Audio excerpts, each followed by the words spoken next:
Welcome back, everybody, to our week of prayer series entitled again, Under Pressure. Let's just look at that memory verse one more time. James chapter 1 verse 12 says, "Blessed is the one who perseveres under pressure, because having stood the test, that person will receive the crown of life that the Lord has promised to those who love Him." The pressure that we'll be tackling today is discomfort. I remember when we went to Puerto Rico, I loved it. And it was so fun, and something I noticed the entire time was just seeing how the different relationships developed and see how everybody got so close. I saw people who I saw at their school, at Glendale Academy, who weren't close, who weren't friends, who probably didn't interact with one another, become almost like family by the end of the week. And something about that I said on the last night that we had, or the last worship that we had, was I think it's interesting that it takes almost a 7-hour flight, an entirely different country, an entirely different environment, for someone to get to know someone who they see 2 feet away from them almost every single day. It's surprising. I asked everybody, have you met somebody over this week or over this trip that you didn't know, or you didn't talk to, or you didn't think you would be good friends, but over this trip you guys became good friends? And almost everybody, and I think everybody, raised their hands. Everybody raised their hands that they were surprised, but the reason why they were surprised was again because of discomfort. Was because they're out of their normal routine, because they're in a new environment, because they're not used to what they're doing normally.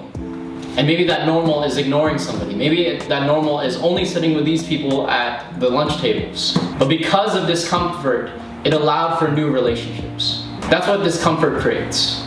Often we desire, especially in a world where we always have everything at the palm of our hands, at the click of a button, at the swipe of a screen.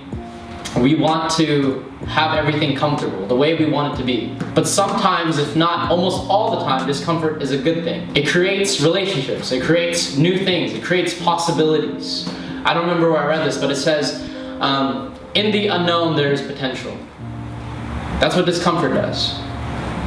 For those of you going off to college, for those of you going to new places, that's what discomfort will do. It'll grow you, it'll create a whole new person, somebody you never met. There's a story in 2 Corinthians chapter 12, I'm not going to read the entire thing for time's sake, about Paul talking about this thorn that he has in his side.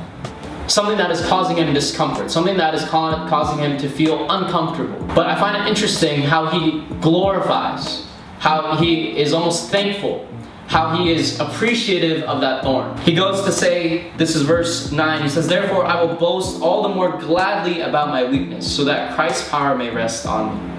Verse 10, "That is why for Christ's sake I delight in my weakness, in insults and hardships and persecutions, in difficulties. For when I am weak, then I am strong." He boasts in his weakness because he knows that it is weakness, it is that thorn that is giving him motivation.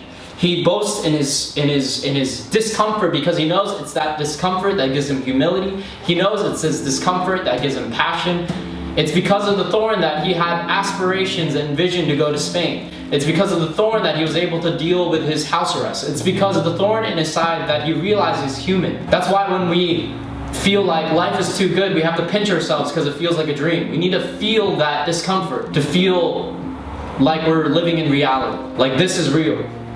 Reminds you that you exist. I want to close on this thought. Is my friend shared with me a story of a bad haircut she had where she wanted bangs, but then when the hairstylist had cut her hair, she got really mad because she's like, why is my bangs above my eyebrows?